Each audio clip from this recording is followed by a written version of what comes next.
How to make strong coffee in 3 simple steps.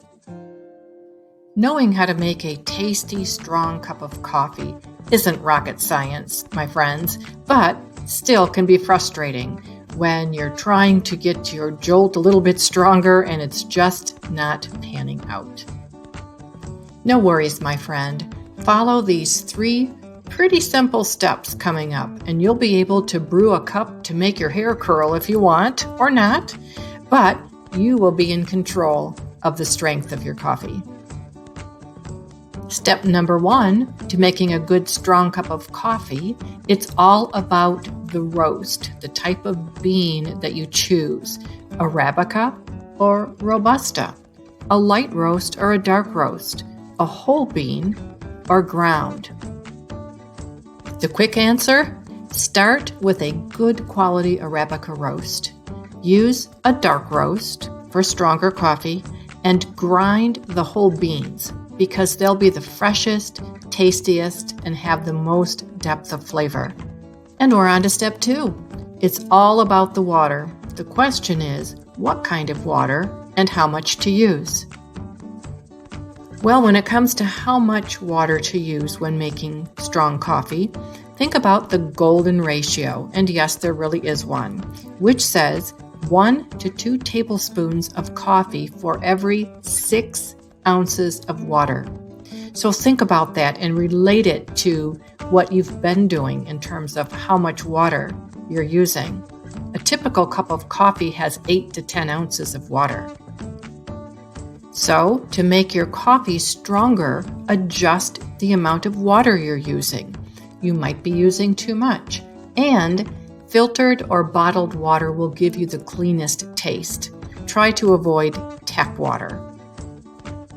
Step number 3, it's all about the method. So, how do you brew? Well, all brewing methods are not created equal. Let's look at 3 simple methods that can help you brew a tasty, strong cup of coffee. You can make a good cup of strong coffee with your drip coffee maker. Grind your beans just prior to brewing to a medium coarseness. Make sure your water temperature is hot enough, and run the water through a cycle of your coffee maker first if you want it to be hotter, and then use it again to brew your coffee. And remember to clean your coffee maker after each use. Rinse it well, and once a month, deep clean it. If you do this regularly, your coffee will taste better, I promise. The simple and economical French press. Grind your coffee beans just prior to brewing to a coarse grind. Have your water temperature about 200 degrees. You put the grounds in the press, pour in your water, stir it with a non-metal spoon, put the plunger in the top and let it steep for 4 minutes. Then you press the plunger down slowly and evenly. Yum. Experiment a little bit with your French press. You might want to adjust the amount of coffee that you use. Increase it if the coffee is not strong enough, or increase the brewing time to get it to taste just the way you like it. Then my personal favorite, the pour over. Grind your coffee beans to a medium grind. Heat your water to about 200 degrees. Place the ground coffee into your dripper with a filter in it.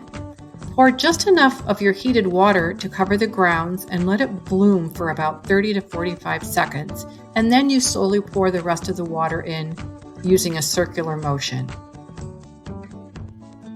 Yes, it really is a labor of love and may take a little bit of time to get the ratio of coffee to water just the way you want it. But the result is a clean, crisp, tasting cup of coffee that you can make as strong as you can handle. How do you make strong coffee? Use a dark roast whole bean coffee and grind it fresh just before brewing. Filtered water. Make sure you're using enough coffee in your ratio of water to coffee grounds, and think about trying a new brewing method. Visit thecoffeefiles.com to learn much more about how to make good coffee at home.